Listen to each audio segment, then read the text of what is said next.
जब व्याधि तो लक्ष्मी। नारी सर्वत्र जो पूजा का स्थान है, और इसलिए यदि घर में नार्या यत्र पूजन्ते रमन्ते तत्र देवता, नारी के 4 रूप है, माता का, बेटी का, पत्नी का और बहन का। यदि चारों ही घर में खुशी हो तो वहां पर लक्ष्मी का वास है। यदि एक भी दुखी हो तो वहां पर कुलक्ष्मी हो।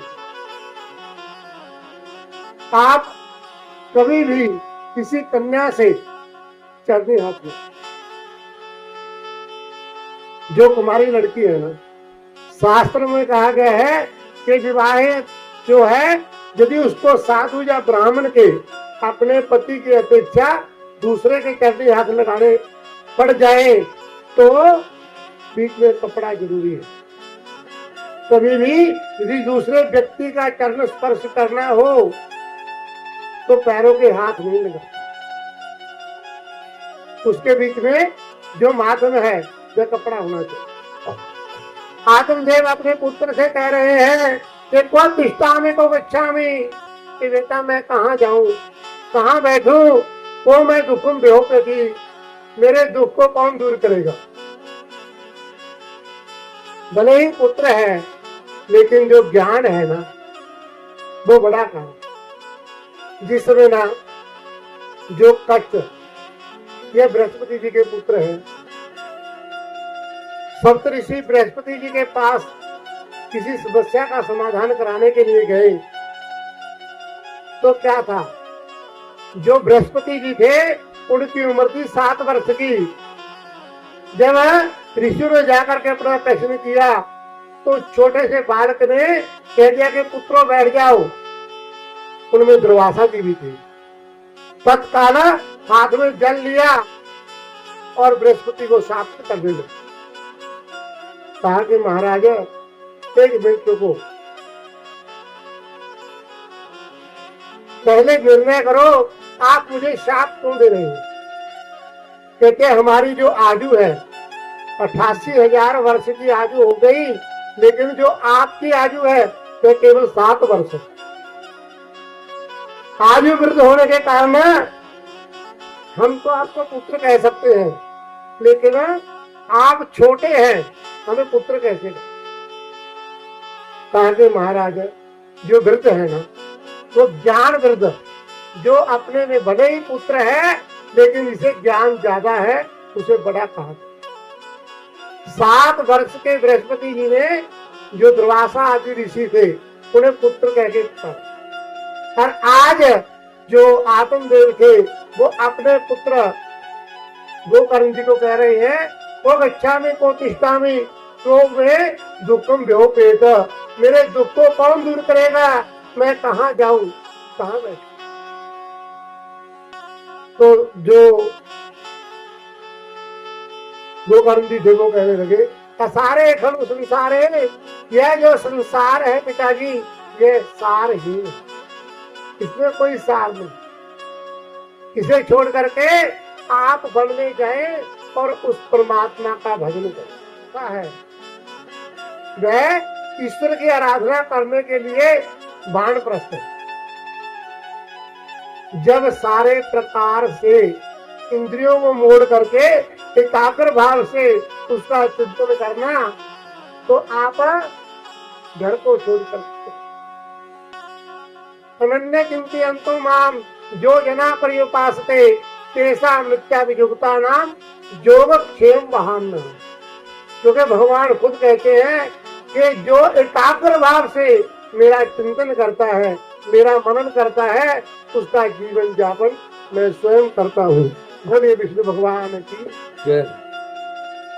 तो क्या कहें, आत्मदेव ने अपने पुत्र से ज्ञान लेकर के घर को छोड़ करके मन की ओर प्रस्थान की।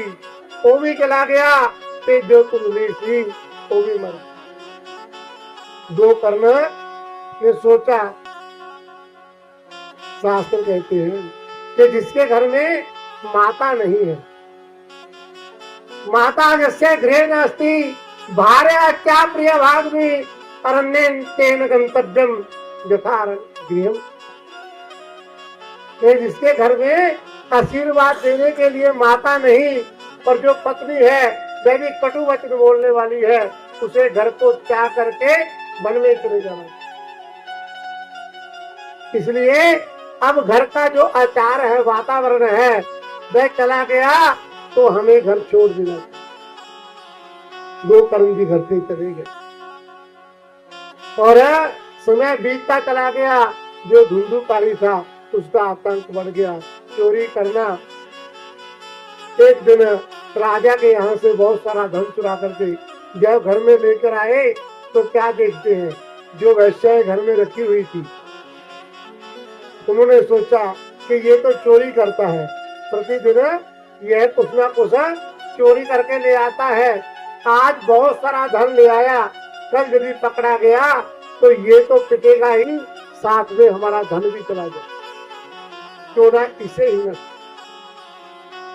रात को सोते हुए मदरा ने लुप्त करके शराब पिला करके जो खटिया थी उसमें बांध करके जो उगलते हुए अंगारे थे, जलते हुए अंगारे उसके मुख में डाल दिए और रात को वह मार गड्ढा खोदा और उसमें दफना दिया। सुबह हुई तो झूठ बोल दिया लोगों को कि जो गोकर्ण जी बाहर तीर्थों में गए हुए हैं, ये जो धुंधुकारी है अपने भाई को लेने के लिए। समय बीतता चला गया।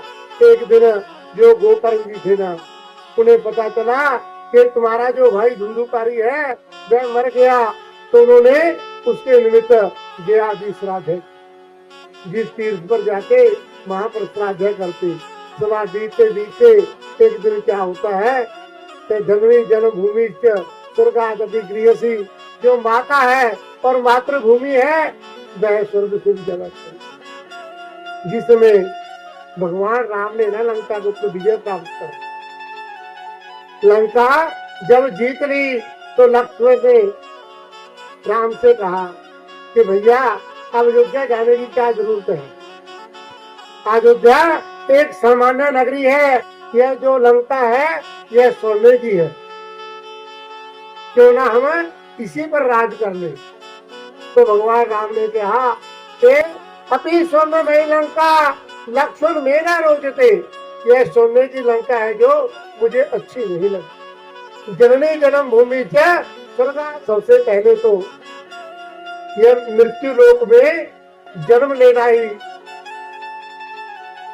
कठिन, और उसमें जो ब्राह्मण के घर का जन्म है वैसे उससे भी कठिन। ब्राह्मण में जन्म लेकर के उच्च कुल में पैदा होकर के जो मैं आचार से हीन हो गया, अनाचार रते विप्रे दानव कुर्वन्ति ये नरा के नरा नरकम जानती ब्राह्मणा ग्राम सूत्र।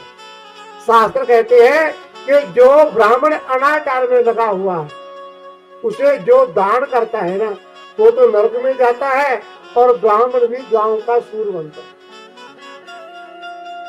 महाराजा मैंने ब्राह्मत्व प्राप्त करके भी जो अपने शरीर का सुधार नहीं किया, अनाचारी हो गया, आज उसी के कारण मैं इस पेट जोड़ी को प्राप्त हूँ।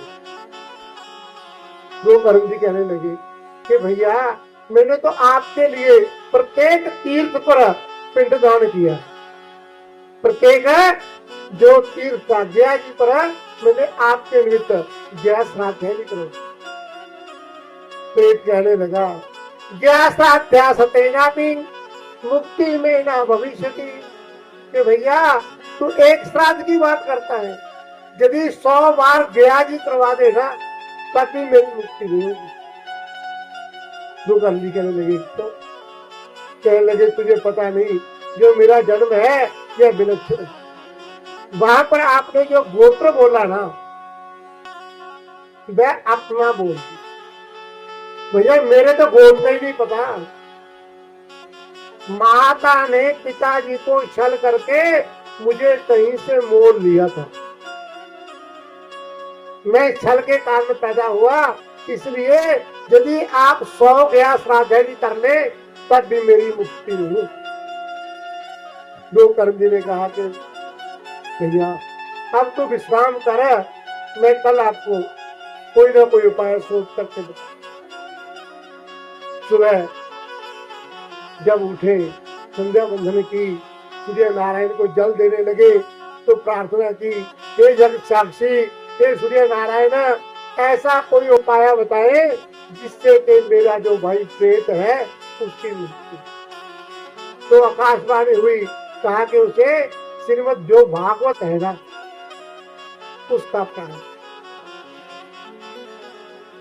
धन्या भागवती वार्ता प्रेत मोक्ष प्रदायिनी। कहते हैं ये जो भागवत की वार्ता है ना, भागवत की जो कथा है, ये प्रेत को मोक्ष देने वाली।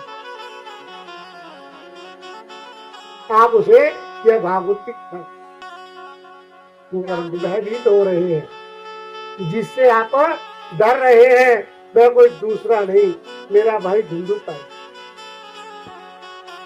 यदि आप प्रयास करें तो उसकी मुक्ति हो। लोगों ने कहा, क्योंकि जो लोग हैं ना, जत जत आचरति श्रेष्ठ तत्त देवितरे जना सजत प्रमाणम कुरुते लोकातमनुवर्ति। जैसा आचार व्यवहार हमारे घर में श्रेष्ठ लोग करते हैं, जो छोटे लोग हैं वो उनका अनुसरण किया। यदि पिता किसी ब्राह्मण को, साधु को, देवता को या अपने से बड़े को प्रणाम करता है तो उन्हें देख करके जो पुत्र है वह उनका अनुसरण करता हुआ प्रणाम करता। जद जद आचरति श्रेष्ठ, श्रेष्ठ जो बड़े लोग हैं जैसा आचार व्यवहार करेंगे, जो छोटे लोग हैं वह उनका अनुसरण करता। भक्ता देवी जना सजत प्रमाणम कुरुते, जैसा वो प्रमाण देंगे, उदाहरण देंगे, लोका तमन वर्तते, लोग उनका अनुसरण करें। जब मेरी जो माता थी ना, उसने छल के द्वारा मुझे लिया और वही दुर्गुण मेरे में आ गए। ब्राह्मण होते हुए मैं आचार से हीन हो गया, हीनाचारी हो गया, इसलिए आज मेरी ये दुर्गति। यदि आप सहयोग दें तो जो मेरा भाई है उसको मुक्ति। अब श्रेष्ठ थे गोकर्ण जी, ज्ञानी थे। लोगों ने कहा कि ठीक है महाराज, आप जैसा कहेंगे हम वैसा प्रबंध करें। उन्होंने प्रबंध किया, कथा का मंडप बनाया, वहां पर कथा करनी प्रारंभ की। जब पहले दिन की कथा हुई ना, तो जो प्रेत था अब वो कथा सुनने के लिए, कहते हैं जो प्रेत का रूप शास्त्रों में बताया है ना, वो बड़ा विकराल बताया। उस विकराल रूप को देख करके कहीं जो कथा सुनने वाले हैं वह भीत ना हो जाए, क्योंकि जब कथा में आकर के कोई बिगड़ डालता है ना तो एक दोष का भागी बनता। जो धुंधुकारी था उसने सोचा कि यदि मैं कथा के बीच में चला गया और मेरा विकराल रूप दे करके जो श्रोता है उनमें कभी बिगड़ पड़ा तो मैं एक और पाप कर लूंगा। इसलिए जो पास में एक बांस का पेड़ था उसके बीच में जो ना खाली जगह थी, उस पे आकर उस छिद्र में आकर के धुंधुकारी जी ने कथा सुनी और जो गोकर्ण जी थे वे कथा करते चले गए। पहले दिन का विश्राम हुआ। पहले दिन के विश्राम के बाद जब देखा शाम रात्रि हुई तो जो बांस की एक गांठ थी ना वो फट गई। दूसरे दिन दूसरी जब 7 दिन में जो सप्ताह थी वह पूर्ण हुई तो बांस दुफाड़ हो गया और उसमें से एक दिव्य आत्मा पुरुष पैदा हुए जिन्हें लेने के लिए जो हरि के दास थे वह पुष्प विमान लेकर के, जब पुष्प विमान लेकर के हरि के दास आए तो गोकर्ण जी ने उन्हें प्रश्न किया कि महाराज यह जो कथा थी ये सभी ने मनन की, सभी ने सुनी, जो सारे लोग थे गांव के उन्होंने सुना। लेकिन जो विमान आया वे एक ही कथा वेद कुता जाता, ये जो कथा का वेद है ये कहां से उत्पन्न है। तो हरि के दास कहने लगे कि महाराज कथा तो सभी ने सुनी थी लेकिन मनन किसी ने नहीं। गोकर्ण जी जब कथा कह रहे थे तो सामने बैठे हुए जो श्रोतागण थे उनका जो मन था वह एकाग्र। कहते हैं कि मोक्ष कब होता है? अनन्य चिंतन तो माम, जब एकाग्र भाव से मेरा चिंतन कर, एकाग्र भाव से जब मुझे भजते हैं मेरा भजन कर। लेकिन जो गांव वाले थे ना उनका ध्यान तो रहता था कि 5 बज गए, कथा समाप्ति, घर जाकर के रोटी बनानी है। बोली विष्णु भगवान की। क्योंकि जब फल का भेद मन के अनुसार है, मन में दुविधा आई तो भेद। लेकिन जो यह धुंधुकारी था यह रात्रि में भी उसका चिंतन करता था। जब हम शयन करते या निशा सर्वभूतानां तस्यं जागृति संयमी, यस्यं जागृति भूतानि सा निशा पश्यतो मुने। कहते हैं जब हम क्या देखते हैं, किसी गुरुद्वारे में, मंदिर में या साधु के डेरे में गए तो देखते हैं कि साधु महात्मा सोए हुए, 8 बज गए पर महात्मा अभी भी सोए। यहाँ निशा सर्वभूतानां, शास्त्र कहते हैं कि जो रात्रि सभी प्राणियों के लिए बनी है, तत्सम जागृति संयमी, जो संयमी परमात्मा को प्राप्त करने वाले हैं वह उसमें जागरण करते हैं। क्योंकि उस समय जो रात्रि के समय ना प्रकृति है वह शांत हो। जब वातावरण शांत होगा तो मन एकाग्र ज्यादा हो। तत्सम जागृति संयम, उसमें जो संयमी है भगवान की आराधना करने वाले हैं उसमें जागरण कर। लेकिन जो दिन बना है वह जागने के लिए है और उसमें वह शयन कर। या निशा सर्वभूतानां तत्सम जागृति संयमी, यस्यं जागृति भूतानि सा निशा कथ्यतो। आप तो कथा सुन के घर जाकर के अपने कार्यों में लग जाते थे, लेकिन जो यह धुंधुकारी था यह बाद में भी मनन करता था। जो कथा सुनाई उसका भगवान के प्रति जोड़ता था कि आज मेरे भैया ने भगवान के किस रूप का वर्णन किया। बोलिए विष्णु भगवान की। तो इस प्रकार जो फल का भेद है ना वह आपके ऊपर डिपेंड है। यदि आप एकाग्र भाव से इस कथा को सुनेंगे तो निश्चय ही यह आपको मन वांछित फल देने वाली होगी।